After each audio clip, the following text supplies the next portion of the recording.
If you are wondering if we have IR Blaster available on the Xiaomi 15T Pro, then the answer is yes, we do have IR Blaster, and we can find the app MI Remote that is of course used in order to set up the remote on our phone and use the IR Blaster for that.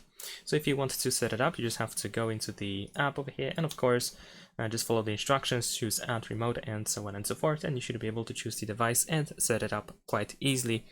The IR Blaster seems to be available over here at the back.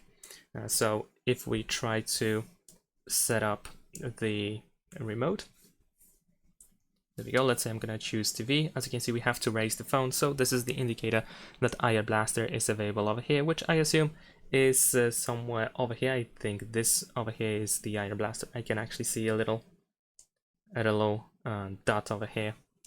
And that's pretty much it. Thanks for watching, leave a like and subscribe.